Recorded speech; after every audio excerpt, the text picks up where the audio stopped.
semuanya, ketemu lagi dengan Skandal Jepit.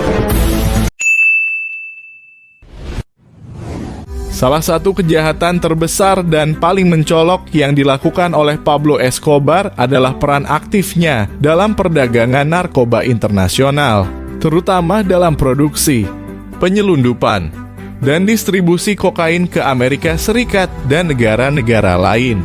Escobar dan kartel Medellin yang dipimpinnya menjadi salah satu pemain kunci dalam industri narkoba global pada era 1970 hingga 1980-an.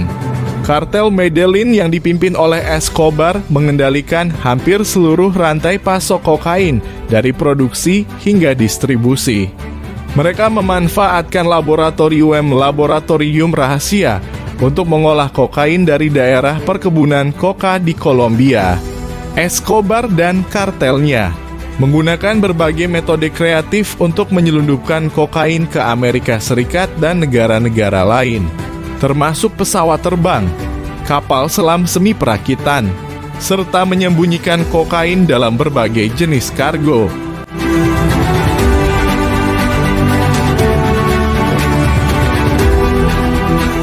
Escobar dikenal karena kekejamannya dan penggunaan kekerasan ekstrim untuk mencapai tujuannya. Kartel Medellin terlibat dalam konflik brutal dengan pemerintah Kolombia dan kartel narkoba lainnya seperti kartel Cali. Mereka terlibat dalam pembunuhan massal, pemboman, penculikan, dan ancaman terhadap pejabat pemerintah. Escobar memanfaatkan kekayaannya dan pengaruhnya untuk mempengaruhi politik dan pemerintah. Ia memberikan suap kepada pejabat pemerintah dan mendelegasikan pihak-pihak yang bekerja untuknya ke dalam institusi pemerintah, memungkinkan kegiatan narkobanya tetap berlangsung. Pablo Escobar ditangkap pada tanggal 2 Desember 1993. Setelah berbulan-bulan pelarian dari pihak berwenang Kolombia dan upaya besar-besaran untuk menangkapnya, Escobar akhirnya ditemukan dan ditangkap di sebuah rumah di Medellin, Kolombia. Namun sebelum dia bisa diadili, dia menghindari penangkapan lebih lanjut dengan menembakkan pistol ke dalam mulutnya sendiri pada hari berikutnya, yaitu pada 3 Desember 1993. Escobar meninggal dunia akibat luka tembak tersebut.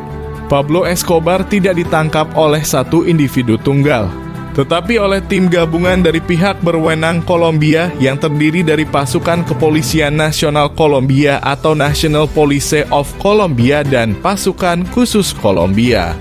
Colombia National Army Special Forces yang dikenal dengan nama kode Search Bloc atau Bloque de Búsqueda dalam bahasa Spanyol.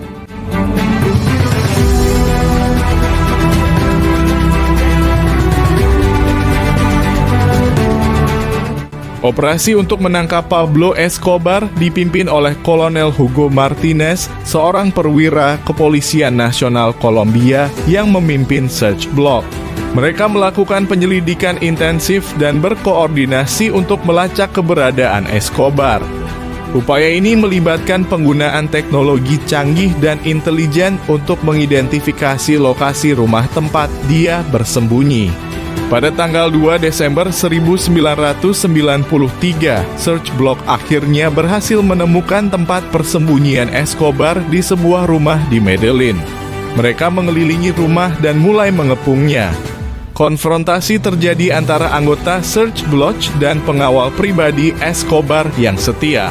Akhirnya pada hari berikutnya, tanggal 3 Desember 1993, Escobar menghindari penangkapan lebih lanjut dengan menembakkan pistol ke dalam mulutnya sendiri di atas atap rumah tempat dia bersembunyi.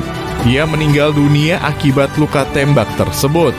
Penangkapan dan kematian Pablo Escobar mengakhiri era kekuasaannya sebagai pemimpin kartel Medellin dan berdampak besar pada perang narkoba di Kolombia serta perdagangan narkoba internasional.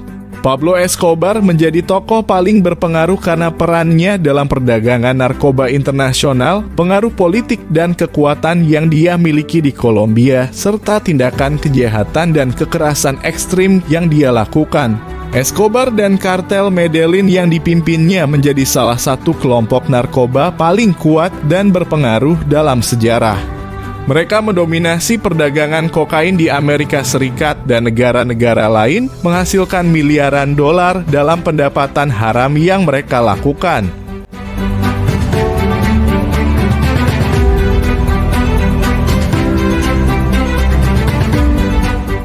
Pablo Escobar meninggalkan warisan yang kontroversial.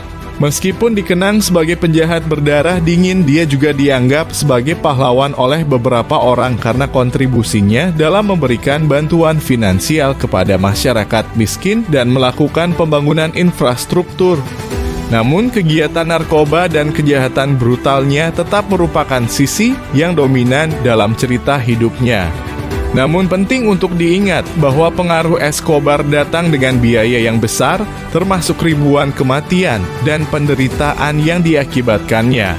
Meskipun ia memiliki pengaruh yang besar, pengaruh ini sebagian besar bersifat negatif dan merugikan masyarakat secara luas.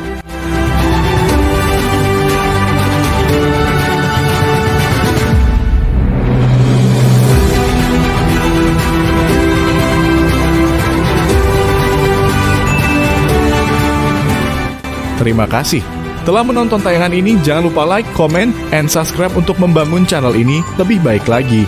Wassalam.